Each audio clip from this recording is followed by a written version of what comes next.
So he wanted me to put out one more word too. This is kind of like connected to the blessing word that I just posted. But he's saying another thing too is if you're a chosen one and you work for the Lord and you follow God and you find yourself in these random weird times where you're kind of like in need of something at the time, whatever it may be, and if you have people around you that don't follow the Lord like you do, and perhaps they owe like a spiritual debt to the Lord for their sins, don't think it's strange or weird if you're put into positions to where you have to go to them and ask them for any type of help or support or assistance. Even if you don't want to, you'll be kind of like pushed to do it. And that's because that's God pushing you to do it, because he's testing those people through you to see how much wrath they're going to receive, if that makes sense. So I'll give an example. I like to use examples using myself because it's easier for me to convey what I'm trying to say and also for others to maybe understand what I mean. So say if like you are doing okay, right? And all across the board, you're doing okay. But then, and you're following the Lord and you work for the Lord. But then you find yourself at these odd, out of the blue, abrupt, random times where maybe you're in some sort of lack. Say your vehicle breaks down and you now need rides. Or like, say you're in between pay and you're a bit short for rent or short for your groceries for the week or whatever, and you need a little bit of a help out, right? God could send people like angels through strangers and stuff to come and bless you, and he does. But he's saying to me that sometimes he will purposely put you in these positions, and you yourself may call out to him and be like, why why all of a sudden is my vehicle broke down? Why all of a sudden am I, lean on the pay between days? I need this right now, whatever, right? He's saying he does these things on purpose because he wants you to be in a position to where you're kind of forced with no choice at the time to reach out to those around you who maybe have done wrong against you in the past.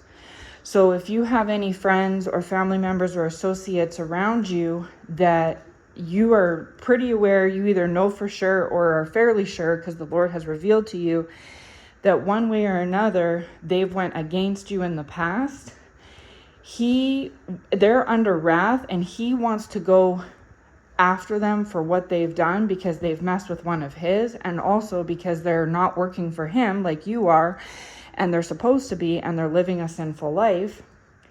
So but say they're like in between. So he's saying that those that are like full sinners, like where they've totally went against you, they don't like you, they don't care, they've went guns blazing at you, those ones are under wrath for sure. You won't even, and you'll know because you won't speak to them anymore. So in your circle surrounding you, if there's people in your circle that they don't talk to you and you don't talk to them, like it's a cutoff on your end and cutoff on theirs, that's most likely because they have at one point in time in the past went against you big time.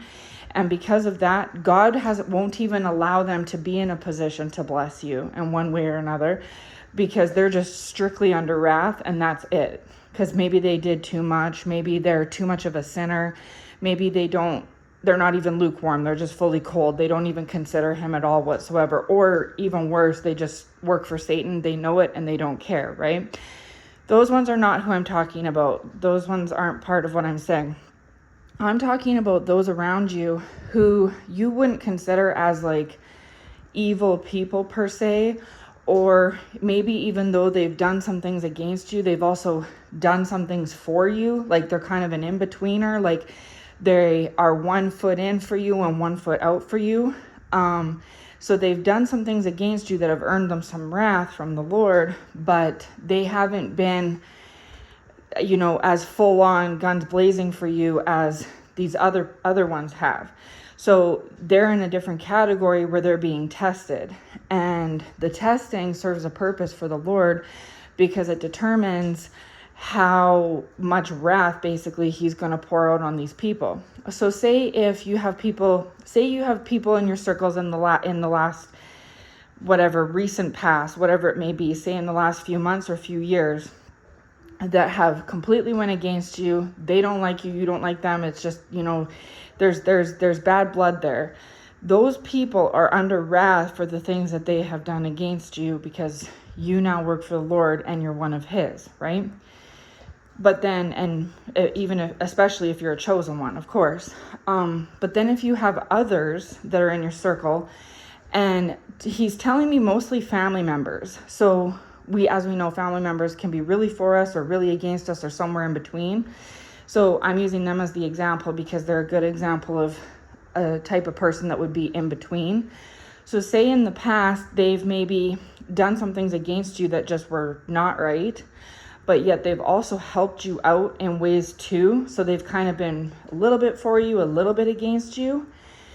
God will put you in positions now on purpose, like just out of the blue, to where you basically have to go to those family members and ask for some help.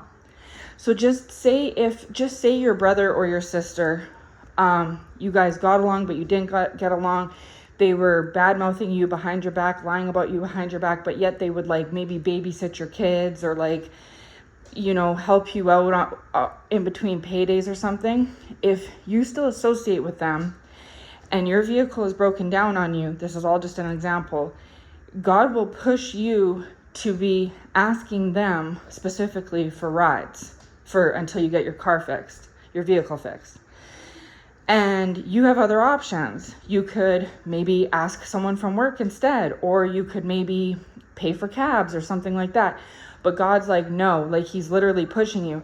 And it's not your first choice. You're not jumping up and down to run to this person, but you're being like kind of led to it or pushed into it. That's because that's God basically in a roundabout way saying to you like, okay, this person, this sibling, this brother or sister has to go under testing now, because I know that they've babysat your kids for you in the past and helped you out here and there, but they also simultaneously at the same time, talked bad about you, lied about you, whatever. So they're kind of like, they did some good things, but they've also did some bad things. So God is wanting to determine what category to put them in. Like, should he really go hard on them or only halfway hard on them? What to do here? And their verdict, what God's going to choose to do, depends on how they treat you. So if you go to them for these rides and they say no, and you can tell that like they just aren't trying to accommodate you, if they don't have a vehicle at the time or something, that's different. But you know what I mean? If you're getting the cold shoulder, if there's just no love, no support there, then God's going to be like, okay, they failed their test, off they go under full-blown wrath. You know what I'm trying to say? Whereas if they're like, yeah, I can do that, and they come through for you, then they get some points for that. So God may go easier on them or even put them under the wrath for what they've done, because we all have to reap what we sow. But he might give them some blessings in there, right? So he's using people, he's using you to test people, basically. And like I said, the ones that you know of that were just completely against you, those aren't even in this equation. These are ones that were kind of hot and cold, on and off with you. God doesn't really know, like he knows obviously what to do with them, but he wants to see, so he's going to test you and them, because he's testing them mostly to see how they respond to you and your requests. But he's also testing you because he knows that you maybe have other options to do things, or he might put you in a position to where you have no other options. Like, because maybe you were using other options, and like maybe you were going with cabs for a while, and he's like, no, and he dries up your money so you can't take cabs anymore, so that you have to ask for those rides. Like he may put, like somehow, some way, he's going to put you into some sort of a position to where you're having to ask these people for something.